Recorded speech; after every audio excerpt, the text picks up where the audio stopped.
ना दर्शक ने एक प्रश्न पूछा है, मैं आपके साथ वो शेयर करता जी, हूँ। जी, अभिषेक जी हैं, उनका कहना है कि एग्ज़ाम का प्रेशर है बच्चों पे, लेकिन कैसे योग द्वारा माइंड को कंट्रोल करते हैं, ये बच्चों को बिल्कुल नहीं बताया जाता। बिल्कुल नहीं बताया पूरी जाता। एजुकेशन तंत्र माओइस्ट क्रिमिनल से भरा हुआ है। तो आप क्योंकि एडमिनिस्ट्रेटिव सर्विसेज़ में रही हैं, आईएएस रही हैं, आप इन चीज़ों को कैसे देखती हैं कि क्या है, ये क्या बीमारी है? देखिए अभी तो एग्ज़ाम का प्रेशर बच्चों पे इतना ज़्यादा डाला जाता है और चाहे वो स्कूल की एग्ज़ाम हो, कॉलेज की एग्ज़ाम हो, बल्कि अभी तो देखिए 10 अक्टूबर को मेरे ख़्याल से 10 अक्टूबर को यूपीएससी की प्रिलिमिनरी एग्ज़ामिनेशन होने वाली। उसके चलते बच्चे ऑलरेडी इतने अधिक टेंशन में हैं और उनको नहीं सिखाया जाता कि अपने टेंशन को कैसे हम उसका निराकरण कैसे हम कर सकते हैं। ये भी बात हमारी शिक्षा पद्धति में कहीं नहीं सिखाई जाती। हुँ, हमने अपने घर में सीखी, हमने अपने माँ-पिताजी से सीखी, दादाजी से, नानी जी से सीखी कि हम अपने आप को कैसे आनंदी रखें, आनंदमय हम कैसे रहें। जो सुख दुःखे समे कृत्वा लाभा लाभौ जया जयौ, ये बात हमें बचपन में सिखाई गई घर में, हुँ, हुँ, क्योंकि हमारे माँ-बाप सजग थे और हमने भी प्रयास किया कि हम भी अपने बच्चों को ये सिखाएँ। हुँ, लेकिन आज के आज के परिप्रेक्ष्य में बच्चों को ये समझाया जाना, ये ट्रेनिंग देना बहुत ही आवश्यक है। बल्कि बल्कि मेरे मेरे परिचय के 2-3 यूपीएससी के छात्रों ने मेरे से ये कहा कि मतलब मैंने कोई छोटा-सा एक गणित का कि इसको ऐसे सॉल्व करते हैं, इस तरह का एक छोटा-सा यूट्यूब बनाया था। हुँ, 5-6 मिनट का। तो मुझे 2-3 लड़कों ने मुझे फ़ोन करके कहा कि मैडम आप स्ट्रेस पर बात करिए, गणित छोड़ दीजिए, बच्चे बहुत स्ट्रेस में हैं। हुँ, ये स्ट्रेस हैंडलिंग हम अपने शिक्षा पद्धति में नहीं सिखाते। जी। और इसमें भी ख़ास बात ये है कि योग तो उन्हें सिखाया नहीं जाता, बल्कि अगर स्वामी रामदेव ने इसको कहीं वो विश्व पटल पर लेके आए, तो उन्हें बता दिया जाता है कि वो तो क्या राइट विंगर हैं, अलग-अलग तरह के उनको नहीं, नहीं, अलंकार वो दे उनको दिए ये जाते भी हैं। कहा जाता है कि वो तो व्यापारी हैं, हाँ, वो तो व्यापारी हैं, वो अब अपनी आर्थिक सत्ता बनाने में लगे हुए हैं। हुँ, देखिए, जी, वो चाहे आर्थिक सत्ता बने ना बने, देखिए हमारे यहाँ अर्थ भी तो एक पुरुषार्थ ही हुँ, है ना? काम भी पुरुषार्थ है। बस फ़र्क हमारी और उनकी फ़िलॉसफ़ी में इतना है कि हुँ, उनकी फ़िलॉसफ़ी ये कहती है कि अर्थ ही सर्वश्रेष्ठ है और अर्थ के साथ काम। हुँ, क्योंकि आखिर अर्थ आपको किस लिए चाहिए? पैसा किस लिए चाहिए? उपभोग हुँ, के लिए चाहिए। तो अर्थ और काम ही उनके जीवन की पूरे लक्ष्य। जी, हमारे यहाँ ऐसा नहीं है। हमारे यहाँ अर्थ और काम से पहले धर्म आता है और हुँ, अर्थ और काम के बाद मोक्ष आता है। तो हमारे ये 4 पुरुषार्थ जी, और तो हमें हमें ये बात भी हमें बच्चों को सिखानी पड़ेगी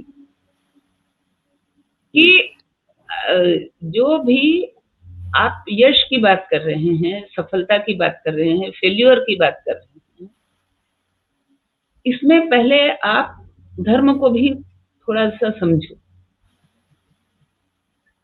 नीरज जी मैं अगर आपकी अनुमति हो एक छोटा-सा उदाहरण मैं महाभारत से देना चाहती जी, महाभारत में एक प्रसंग आता है जिसको यक्ष प्रश्न का प्रसंग कहा जाता है जी, कि सिचुएशन ऐसी है कि युधिष्ठिर के चारों भाई एक-एक करके तालाब से पानी निकालने जाते हैं और तालाब में बैठा कोई यक्ष उनको कहता है कि मेरे प्रश्नों का उत्तर दिए बिना पानी तुम नहीं ले सकते। लेकिन चारों पांडव उनकी उसकी बात को अनसुनी करके पानी लेने का प्रयास करते हैं और यक्ष के प्रभाव से वो मृत कहिए या मृतप्राय हो जाते हैं। तो अंत में युधिष्ठिर आता है और युधिष्ठिर उससे कहते हैं कि ठीक है अगर तुम इस तालाब के स्वामी हो तो तुम्हारी अनुमति होगी तभी मैं पानी लूंगा और तुम्हारी अनुमति के लिए तुम्हारे प्रश्नों का उत्तर देना जरूरी है तो मैं उत्तर देने को तत्पर हूँ। तो फिर यक्ष उनसे कई प्रश्न पूछता है, करीब 100 के करीब वो प्रश्न आते हैं उस चैप्टर में। तो सारे युधिष्ठिर के सारे उत्तरों से यक्ष बड़ा प्रसन्न हो जाता है और वो कहता है कि चलो मैं बड़ा तुम पे प्रसन्न हुआ, मैं तुम्हें अनुमति देता हूँ कि तुम पानी पी सकते हो, प्लस मैं इतना खुश हूँ, इतना प्रसन्न हूँ कि तुम्हारे जो 4 भाई जिनको मैंने मार दिया है, इनमें से एक को मैं जीवित कर सकता हूँ। तुम बताओ कि तुम्हें कौन सा भाई, तुम्हारे किस भाई को मैं जीवित करूँ? तो युधिष्ठिर छूटते ही बोलता है नकुल को जीवित करो। तो यक्ष बड़ा आश्चर्यचकित हो जाता है। वो कहता है कि अरे तुम्हारा भीम जो महाबलशाली है और अर्जुन जो कि महाधनुर्धर है, इन दोनों के बिना तो तुम राज्य वापस जीतने की कल्पना भी नहीं कर सकते, लेकिन तुम इनको छोड़ करके चुनाव कर रहे हो नकुल का, ये क्या बात है? ये मेरी समझ में नहीं आया। इस प्रश्न का उत्तर तुम्हें देना होगा कि तुम नकुल को क्यों चुन रहे हो। तो युधिष्ठिर ये कहता है कि मेरे लिए राज्य मुझे मिले या ना मिले ये मेरा क्राइटेरिया नहीं।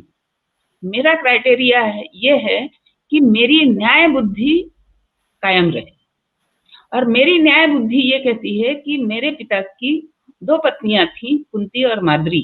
तो कुंती का बेटा मैं जीवित रहने वाला हूँ, तो मेरी न्याय बुद्धि कहती है कि मेरी जो दूसरी माता है माद्री, उनका भी एक बेटा जीवित होना चाहिए। तो अगर तुम मुझे एक ही बेटे को, एक ही भाई को अगर जीवित करना चाहते हो तो नकुल को जीवित करो, ताकि मैं अपनी न्याय बुद्धि में स्थिर रहूं। राज्य मुझे मिले या ना मिले इसकी मुझे परवाह नहीं। तो यहाँ पर बात आती है कि धर्म को आपने पहले रखा अर्थ या काम से, और इस बात से यक्ष इतना, मतलब आगे महाभारत में आता है वो पूरा कथा, कि यक्ष इस उत्तर से इतना अधिक प्रसन्न हुआ कि उसने कहा कि इस न्याय बुद्धि के कारण मैं तुम्हारे 4 भाइयों को वापस जीवदान दे रहा हूँ। ये दर्शाता है कि ये हमारे यहाँ का जो सामाजिक परिवेश है, हमारी प्राथमिकताओं को दर्शाता है और हमारी जो धर्म की क्या हमारी कल्पना है ना, अर्थ की भी हमारी क्या कल्पना है, काम की हमारी क्या कल्पना है, मोक्ष की हमारी क्या कल्पना है। इन चीजों को हम अपने बच्चों को समझने ही नहीं देते, और फिर हम कहते हैं कि देखो देखो आत्महत्या का प्रमाण इतना बढ़ गया है, बच्चों को टाइम मैनेजमेंट नहीं आती है, बच्चों को स्ट्रेस मैनेजमेंट नहीं आता है, बच्चे बड़ा जल्दी निराश हो जाते हैं, फ्रस्ट्रेट हो जाते हैं, और अभी कोरोना काल में तो और ज्यादा ये हो रहा है।